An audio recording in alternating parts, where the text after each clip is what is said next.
Pikir suami kita harus serius dalam hal ini. Jangan main-main. Jadi saudara, kalau rumah tangga ada apa-apa, nangkep malingnya gampang, pasti suaminya, nah gitu aja. Ingat kereta api, hampir nggak pernah gerbong bermasalah, lokomotif yang bermasalah. Ngerti nggak ilustrasi itu? Maka itu suami-suami hari ini bertobat kita semua. Jangan kita sembarangan. Istri, anak-anak kita sangat tergantung kita. Bagian terakhir, karena besok masih kita lanjutkan. Kenapa penting keluarga itu? Setelah kita tahu semuanya ini, kita tahu bahwa Tuhan Yesus tidak hadir di mana-mana kecuali dalam keluarga. Semua dimulai dalam keluarga. Semua. Saya ajak saudara mikir ini. Siapapun kita, entah presiden, gubernur, wali kota, bupati, direktur, manajer, karyawan, tukang becak, penjual sate, ya, penyapu jalan, siapapun kita, mahasiswa, anak remaja, SD, SMP, SMA, pengangguran sekalipun. Setiap hari setelah kita menyelesaikan semua tugas tanggung jawab kita itu pasti kemana? Setiap hari, kalau kita sudah menyelesaikan semua tugas tanggung jawab kita itu kemana? Billy Graham dan John Sung, ya kalau sudah pernah dengar dua nama penginjil hebat. Billy Graham dan John Sung adalah dua penginjil yang sangat menyadarkan dunia bahwa ada kata pulang dalam hidup lewat Lukas 15. Maka itu tiap kali mereka habis KKR, Billy Graham dan John Sung pasti nyanyi, pulang, pulang anakku pulang. Lagu itu luar biasa. Coba renungkan, apa yang saudara pikir kalau saudara ketemu orang seumur hidupnya dia nggak pernah bisa berkata aku mau pulang? Orang itu pasti menderita. Nah ini masalahnya. Kalau dalam seluruh aktivitas tanggung jawab kita sekecil apa, sebesar apa, siapapun kita, dan kita akhir daripada hari itu harus pulang. Nah ini masalahnya. Pulang itu ada siapa dan ada apa? Ngerti maksud saya? Ini menarik sekali, Alkitab itu hebat. Pulang, begitu banyak bicara tentang pulang. Saudara, dalam bahasa Inggris ada dua perbedaan. Bahasa Mandarin pun ada. Antara house dan home. Saudara percaya tidak semua, ini dalam bahasa Indonesia belum saya temukan terjemahan yang tepat kata home. Itu belum ada. Saya tidak tahu kenapa bangsa ini tidak menerjemahkan kata dengan tepat. Betul nggak saudara? Home itu sulit diterjemahkan. Tapi saudara bisa rasa kata home itu. Loh saya tanya kok diam saja. Kalau saya nggak mau dengar saya pulang sekarang. Saya tanya kok diam saja. Saudara bisa rasakan kata home itu. Tahu ya, suasananya itu. Nah, saya ingin ingatkan dulu. Percayakah saudara? Tidak semua house, rumah yang miliaran rupiah itu home. Betul? Berapa banyak rumah-rumah mewah yang menikmati pembantu-pembantu, yang pemiliknya lebih senang di hotel. Berapa banyak suami pulang dulu saya nggak ngerti. Maka itu dalam konseling pernikahan belajar banyak dari banyak rumah tangga. Cukup banyak suami kalau mau pulang tuh telepon dulu. Entah tanya anaknya, entah tanya pembantunya, mamamu sudah tidur belum? Saya dulu nggak ngerti, mau pulang kok tanya istri sudah tidur atau belum? Kira-kira sudah tahu maksudnya? Apa yuk? Nah, kenapa Amsal menulis lebih baik tinggal di soto rumah daripada tinggal dengan istri yang cerewet? Tolong istri-istri maaf. Banyak suami takut pulang ke rumah karena harimau galak itu belum tidur. Jangan marah. Maka itu telepon dulu, sudah tidur atau belum? Saya dulu tidak mengerti kenapa bisa begitu. Suami istri, ayo kita ciptakan home. A house become a home. Itu tergantung dua orang yang namanya suami istri. Bukan tergantung materialnya, buat dari mana, Italia atau mana, bukan. Betul tidak? Dua orang itu kita. Anak-anak akan hancur masa depannya kalau kita rajin bertengkar, cara baik-baik. Anak-anak gak betah di rumah. Kita paling pintar ciptakan neraka di rumah, saudara. Membuat anak-anak gak betah. Kalau mereka pulang kepanasan, gak enak suasana rumah. Coba renungkan. Hanya kita dua tegang, gak pakai maki-maki, gak usah ribut, tegang saja, gak usah ngomong, malas bicara.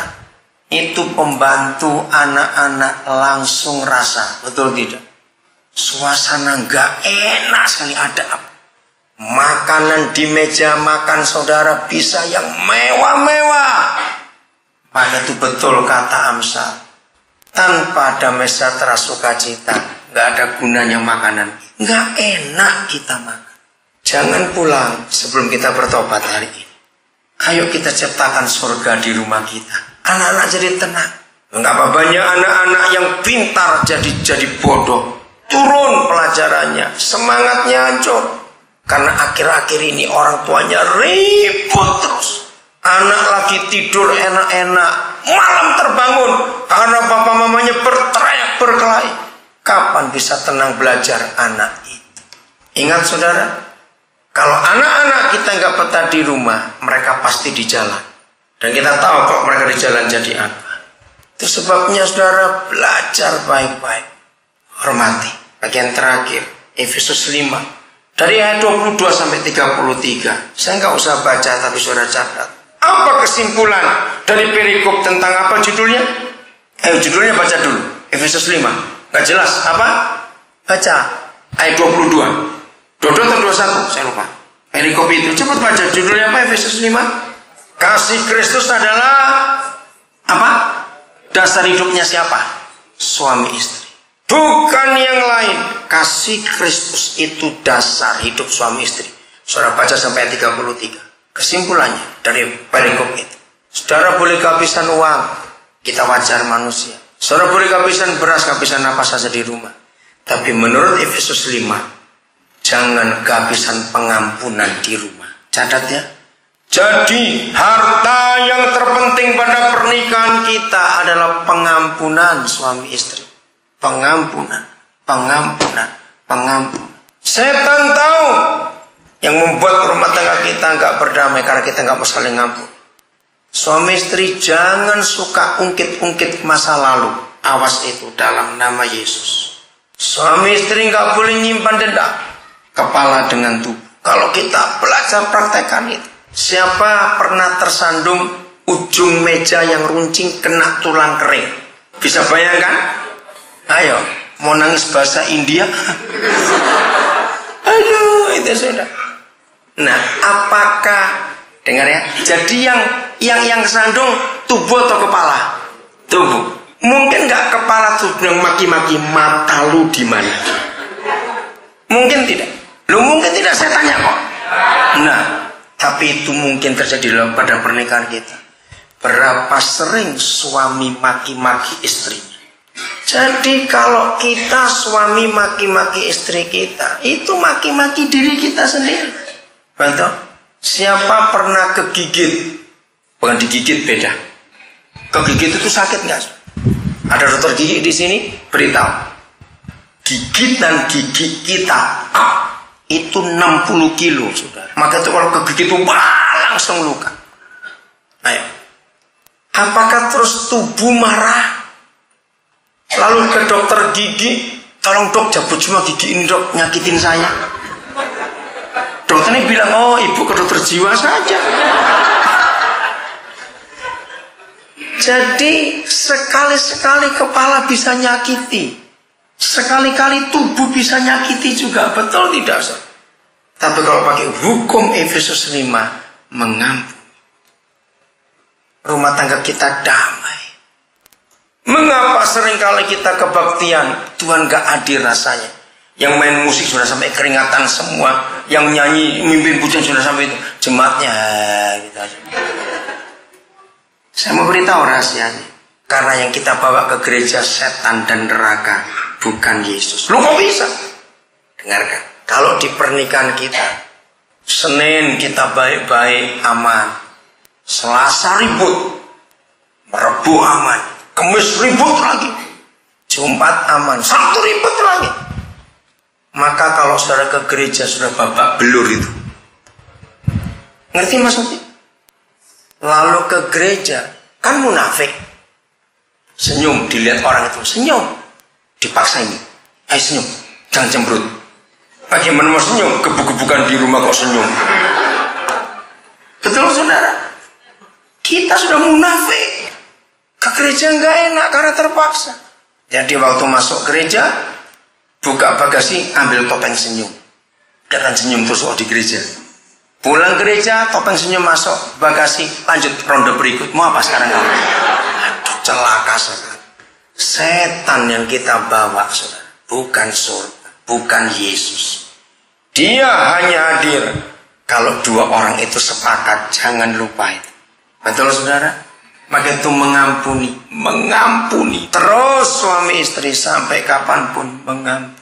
Ingat suami istri tidak boleh pisah harta. Ingat, suami istri menikah tidak boleh pisah harta.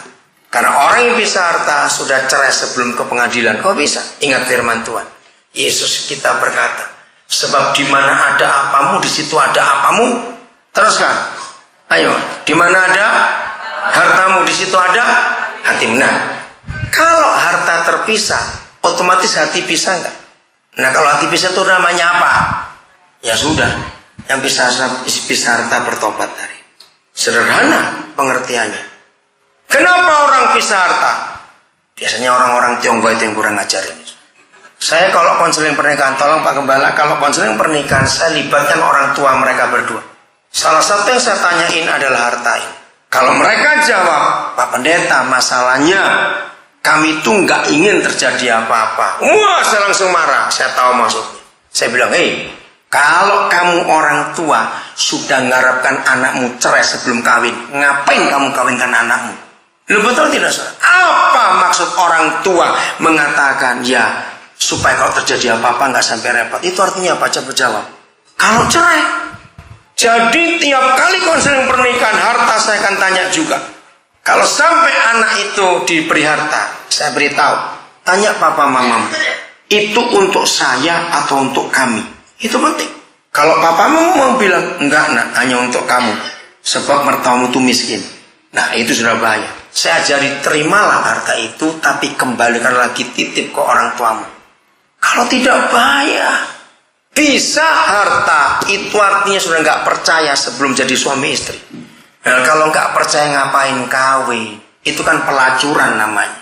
Orang yang berzina, orang yang kepelacuran, itu nggak perlu ada kepercayaan. Jawab ya atau tidak? Nah, maka kalau suami istri pisah harta, itu pelacur. Karena nggak trust, nggak percaya. Ngapain menikah? Maka itu hari ini bereskan rumah tangga. Karena ada anak-anak yang melihat kita, surga hadir atau tidak. Ayo kita bentuk keluarga yang benar. Amin, rumah tangga yang benar.